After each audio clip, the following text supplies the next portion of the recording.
So theologies in general are centered around one fundamental intuition, around one concept. And interruption is for me that term.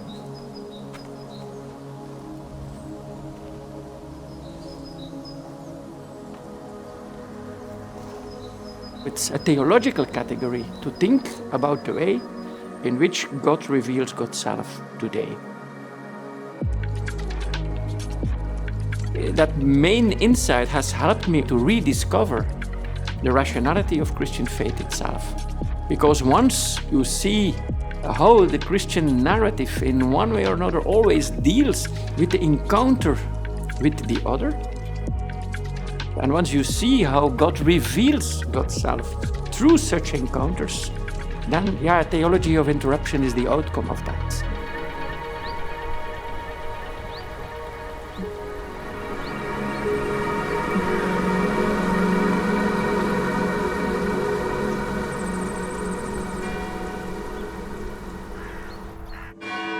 It's not that it was cultivated as such, but while I was young, the interest in theology was always present.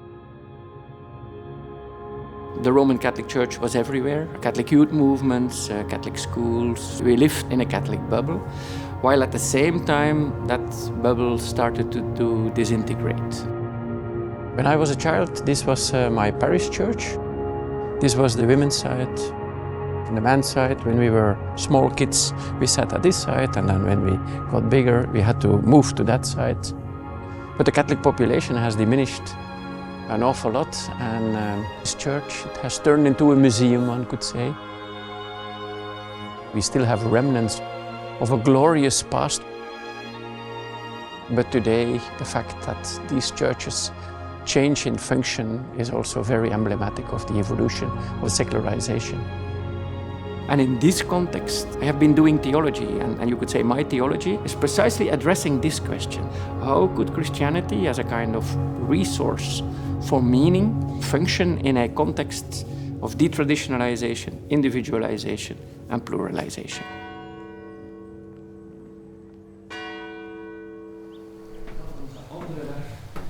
Een soort nieuwe incarnatie kon zijn van waar het katholiek onderwijs. So detraditionalization goes together with individualization. Meaning, if your tradition or the traditions of old are no longer determining your identity, you will have to make more choices.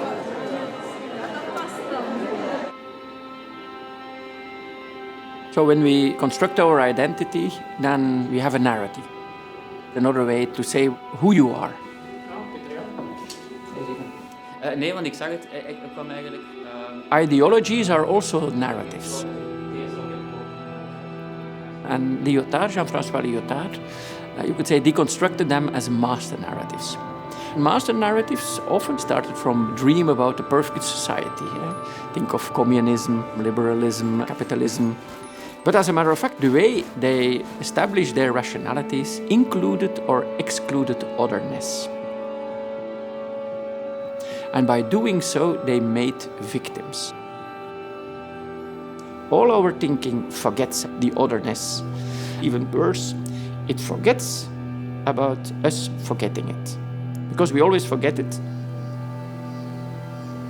When I grew up, we were confronted with these massive, massive graveyards. Graveyards of World War I. Graveyards of the people fighting at our side. But also a graveyard from the German army who lost. That influences you. And for me, this is also a reminder which helped me to reconceive of what theology is really about. In that regard, theology should be very humble.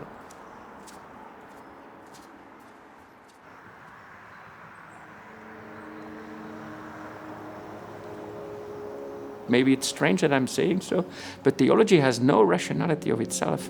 It always and always again rediscovers its own rationality in the dialogue with the rationalities of the time, using the rationalities of the time to develop its own rationality.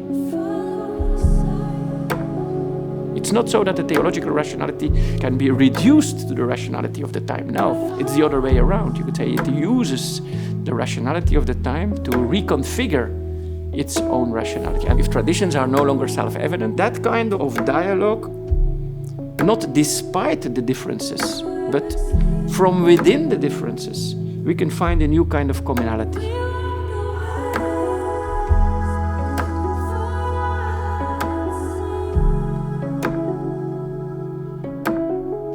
If traditions are no longer self-evident, questions pop up immediately. There is a particular event which, in one way or another, reinforced that, and that is the fact that my father died when I was 7. And I think, in one way or another, that having become a theologian is my way of dealing with that event. I know people often think it is a kind of compensation, seeking refuge in religion. But for me, there is no other way than that. Why would that be compensation? It's in our ordinary lives that God reveals God's self. So why would tragic circumstances not be a vessel through which God reveals God's self?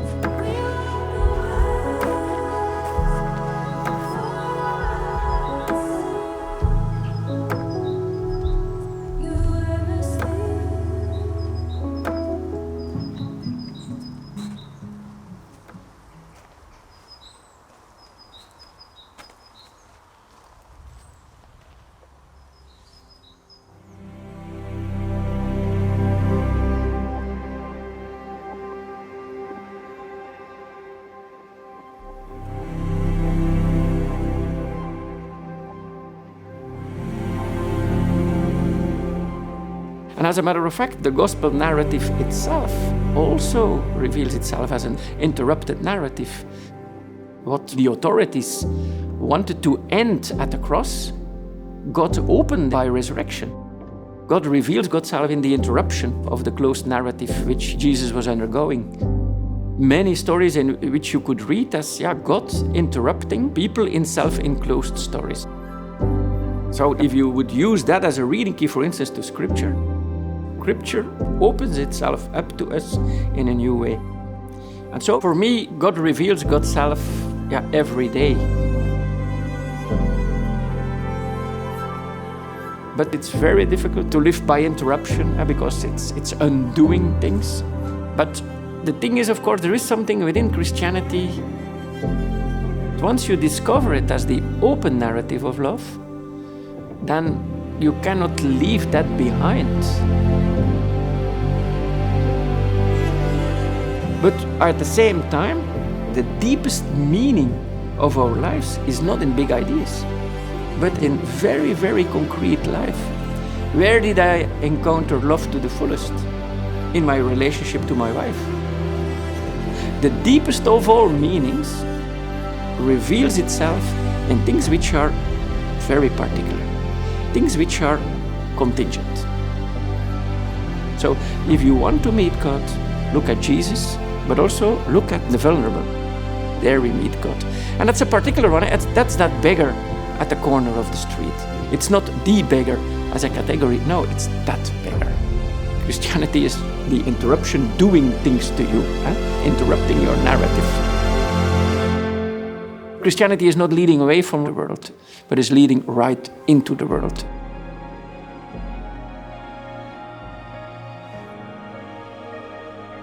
In the New Testament, the perspective on God as interrupter is radicalized. By professing Jesus of Nazareth as the Christ, Christians hold that God becomes manifest precisely in the all-too-human, that the one who surmounts history absolutely is nonetheless only encountered in the concrete, contingent particularity of history.